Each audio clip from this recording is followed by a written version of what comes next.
नमस्कार दोस्तों, मैं दीपक शुक्ला आपका स्वागत करता हूं आपके अपने YouTube channel A to Z banking information पर। दोस्तों, सबसे पहले आप सभी को नव वर्ष 2023 की हार्दिक शुभकामनाएं। यह नया वर्ष आपके जीवन में ढेर सारी खुशियां लेकर आए। दोस्तों, आज के वीडियो में हम बात करेंगे जो भी पीएम किसान सम्मान निधि योजना के लाभार्थी हैं, जिनको भी प्रधानमंत्री किसान सम्मान निधि योजना से अभी तक लाभ मिल रहा था और अब उनके पीएम किसान के बेनिफिशियरी स्टेटस में जहां पर एलिजिबिलिटी का ऑप्शन है वहां पर नो लिख करके आ गया है, यानी आप पीएम किसान योजना के लिए अपात्र घोषित कर दिए गए हैं। तो आप लोग जहां पर नो लिखा है उसे यस कैसे करा सकते हैं, मैं उसका पूरा प्रोसेस आप लोगों को बताने वाला हूं। साथ ही मैं आप लोगों को यह भी बताने वाला हूं कि जिनकी लैंड सीडिंग नो है उनको किस्त कब मिलेगी, जिनका ई-केवाईसी नहीं हुआ है उनको किस्त कब मिलेगी, और जिनका पीएफएमएस में प्रॉब्लम है, जिनकी पीएफएमएस रिजेक्ट हो चुका है तो उनको किस्त कब मिलेगी और वो लोग कैसे सही करवा सकते हैं। दोस्तों, वीडियो में आगे बढ़े, इस पूरे विषय पर मैं आप लोगों को विस्तार से जानकारी दूं। उससे पहले आप सभी लोगों से मेरी एक ही रिक्वेस्ट है, अगर अभी तक आपने हमारे इस channel A to Z banking information को सब्सक्राइब नहीं किया है तो प्लीज सब्सक्राइब कर लीजिएगा, साथ ही साथ बेल आइकन भी प्रेस कर लीजिएगा ताकि इस तरह के हेल्पफुल वीडियो के नोटिफिकेशन आपको मिलते रहे। चलिए शुरू करते हैं। दोस्तों, अपात्र लाभार्थियों की संख्या का अंदाजा आप इस बात से लगा सकते हैं कि पीएम किसान योजना की 11वीं किस्त सरकार ने 12 करोड़ से अधिक किसानों को दी थी। वही पीएम किसान योजना की जो 12वीं किस्त 17 अक्टूबर को ट्रांसफर की गई थी वो 8 करोड़ 58 लाख किसानों को ही दी गई है। तो लगभग 4 करोड़ ऐसे किसान हैं जो कि पीएम किसान योजना की 13वीं किस्त से वंचित हैं। तो दोस्तों, आप लोग इस बात से अंदाजा लगा सकते हैं कि सरकार ने कितनी बड़ी संख्या में किसानों को कम किया है, कितनी ज्यादा संख्या में किसानों को अपात्र किया है, कितनी ज्यादा किसानों की लैंड सीडिंग नो हुई है, कितनी ज्यादा किसानों का पीएफएमएस रिजेक्ट हुआ है और कितने किसानों का ई-केवाईसी न होने की वजह से उन्हें किस्त नहीं मिली है। तो दोस्तों, मैं आप लोगों को बताना चाहता हूं जिनकी पीएम किसान योजना की ई-केवाईसी नहीं हुई है वो लोग अपनी आज ही जाकर के अपने नजदीकी लोकवाणी केंद्र में बायोमेट्रिक के माध्यम से ई-केवाईसी करा लें, या फिर अगर आधार में मोबाइल नंबर रजिस्टर है तो घर बैठे अपने मोबाइल से ही अपनी पीएम किसान की ई-केवाईसी को जरूर कर लें। चूंकि मैंडेटरी है, करना अनिवार्य है, अगर आप लोग नहीं करेंगे तो आपको योजना का लाभ नहीं मिलेगा। वहीं दोस्तों, जिनकी लैंड सीडिंग नो हुई यानी भौतिक सत्यापन में जो भौमिक सत्यापन कराया गया था, लेखपालों के द्वारा भूमि का रिकॉर्ड चेक किया गया था, तो उसमें बहुत सारे लोगों की लैंड सीडिंग नो हो गई है, जबकि बहुत सारे ऐसे लोग हैं उनके पास भूमि है उसके बाद भी उनकी लैंड सीडिंग नो हुई है। तो इसका भी मैं इस पर कई वीडियो बना चुका हूं। बहुत सारे लोगों की लैंड सीडिंग इस वजह से नो हुई है क्योंकि उनकी जमीन किसी और गांव में है और उनका रजिस्ट्रेशन किसी और गांव से है। वहीं बहुत सारे ऐसे भी लोग हैं जिन्होंने अपनी पीएम किसान की ई-केवाईसी को नहीं कराया है, तो इसकी वजह से भी उनकी लैंड सीडिंग नो हुई है। क्योंकि जब किसान अपनी ई-केवाईसी करा देता है तो उसका सारा रिकॉर्ड पोर्टल पर पहुंच जाता है, लेकिन जब किसान अपनी ई-केवाईसी नहीं कराता है तो वहां पर सिर्फ और सिर्फ लाभार्थी का ही नाम शो होता है। तो मैंने आपको पिछले वीडियो में बताया था कि जिन्होंने अपनी ई-केवाईसी नहीं कराई है तो लेखपालों को बहुत ज्यादा दिक्कत हुई है भौमिक सत्यापन करने में, तो उन्होंने लैंड सीडिंग को नो कर दिया है। क्योंकि लेखपाल भौमिक सत्यापन करते समय नहीं समझ पाए कि इस गांव में इस नाम का व्यक्ति है या फिर नहीं है। क्योंकि अगर वहां पर फादर का नेम पड़ा हो तो वो अच्छी तरह से समझ भी पाएंगे और वहां पर वो यस कर देंगे। तो दोस्तों, इस वजह से भी बहुत सारे किसानों की लैंड सीडिंग नो हुई है। दोस्तों, यही दो बड़े कारण थे जिनकी वजह से किसानों की लैंड सीडिंग नो हुई। तो दोस्तों, अगर अभी तक आपने अपनी पीएम किसान की ई-केवाईसी को नहीं कराया है तो तत्काल आप जाकर के नजदीकी लोकवाणी केंद्र से अपनी पीएम किसान की ई-केवाईसी को करा लीजिए। उसके बाद दोस्तों, आप अपने जो भी लेखपाल हो आपके गांव के उनसे मिल करके आप अपनी लैंड सीडिंग को यस करवा लीजिए, या फिर अगर लेखपाल महोदय आपको मना करते हैं तो आप अपना जो भी जिला कृषि अधिकारी कार्यालय हो वहां पर जाकर के आपको अपनी खेत की खतौनी ले जानी है और अपना पीएम किसान का बेनिफिशियरी स्टेटस निकलवा करके ले जाना है।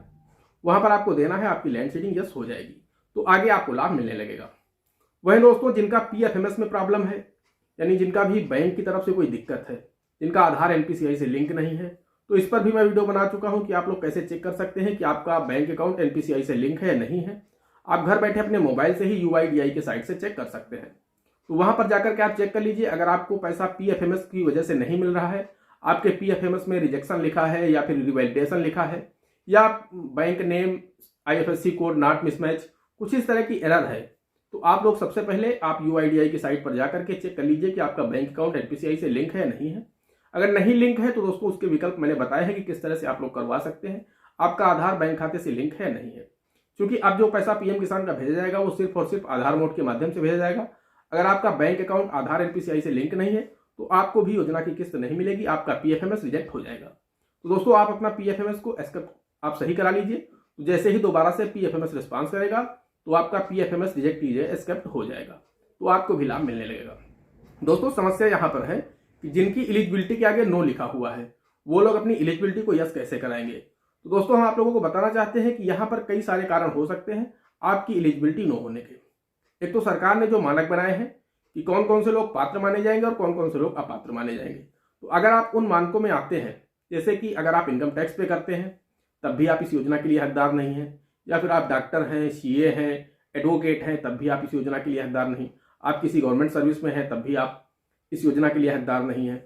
कुल मिलाकर अगर आप कोई ऐसी पेंशन पाते हैं, गवर्नमेंट सर्विस में रहे, अगर आपकी पेंशन 10,000 रुपये से अधिक है, तब भी आप इस योजना के लिए पात्र नहीं हैं। वही अगर आपके पास में कृषि योग्य भूमि नहीं है, तब भी आप इस योजना के लिए पात्र नहीं हैं। तो मेरा कहने का मतलब ये है कि अगर आपको पता है कि इनमें से कोई एक कारण है, उसके बाद आपका एलिजिबिलिटी नो हुआ है, तब दोस्तों आपकी एलिजिबिलिटी यस नहीं होगी, आप अपात्र ही रहेंगे, आपको पात्र नहीं किया जाएगा और आपको जो भी किस्तें मिली हैं वो सरकार आपसे रिकवरी जरूर करेगी। तो आप क्या करिए कि आप अपना पैसा सरकार को वापस कर दीजिए, अन्यथा सरकार नोटिस जारी करेगी और उसके बाद आपको पैसा देना होगा। सरकार ने भी कहा है कि जो लोग नोटिस के बाद वापस नहीं करेंगे उनके ऊपर दंडात्मक कार्रवाई भी की जाएगी।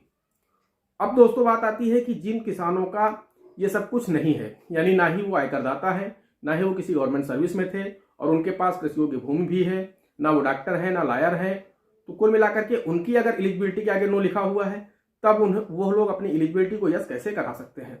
तो दोस्तों मैं बताना चाहता हूं कि जो लोग हैं पात्र होते हुए भी अपात्र हो गए हैं, किसी की गलती की वजह से या फिर किसी अन्य कारण से वो अपात्र हो गए हैं, तो ऐसे लोग अपनी एलिजिबिलिटी को यस करवा सकते हैं। उसके लिए उन्हें अपना पीएम किसान का बेनिफिशियरी स्टेटस निकलवाना होगा।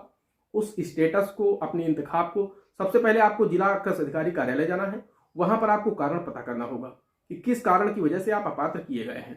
तो दोस्तों अगर आप किसी कारण की वजह से अपात्र किए गए, आपको पता है कि इस कारण की वजह से मैं अपात्र हुआ हूं, तो उसका आपको वैलिड प्रूफ भी साथ में लेकर के जाना है। जैसे कि आपको पता है कि मैं अपात्र हुआ हूं भूमि न होने की वजह से, तो आपको इंतखाब साथ में लेकर के जानी है। वही दोस्तों अगर आपको पता है कि मैं आयकर दाता होने की वजह से अपात्र किया गया हूं, जबकि आप आयकर दाता नहीं हैं, तो आपको इसका भी प्रमाण साथ में लेकर जाना है। जैसे कि आप ITR लेकर के जा सकते हैं कि महोदय आप देख सकते हैं, या फिर ITR अगर आप नहीं भरते हैं तो आप अपना इनकम सर्टिफिकेट साथ में ले जा सकते हैं। कुल मिलाकर के आपको एक वैलिड उसका प्रूफ लेकर साथ में जाना होगा और जिला कृषि अधिकारी को एक आपको प्रार्थना पत्र देना होगा। वहां पर आपको उसमें लिखना होगा कि महोदय मैं पात्र होते हुए भी अपात्र हो गया हूं, कृपया मुझे पात्र करने का कष्ट करें। दोस्तों जब ये एप्लीकेशन लिख करके आप वहां पर दे देंगे तो कुछ ही दिनों में आपका जो जहां पर एलिजिबिलिटी के आगे नो लिखा हुआ है वहां पर यस हो जाएगा और आपकी जो भी किस्तें रुकी हुई हैं या जो भी किस्तें आपको नहीं मिली है पिछली, वो भी मिल जाएंगी और आगे से भी आपको योजना का लाभ कंटिन्यू मिलता रहेगा। दोस्तों आशा करते हैं जानकारी पसंद आई होगी। अगर जानकारी पसंद आई हो तो प्लीज वीडियो को एक लाइक कीजिएगा। साथ ही साथ चैनल पर नए हैं, चैनल पर पहली बार आए हैं तो चैनल को सब्सक्राइब जरूर कर दीजिएगा। दोस्तों आज के वीडियो में इतना ही, मिलते हैं अगले वीडियो में किसी अगले इंटरेस्टिंग टॉपिक के साथ। तब तक के लिए जय हिंद, जय भारत।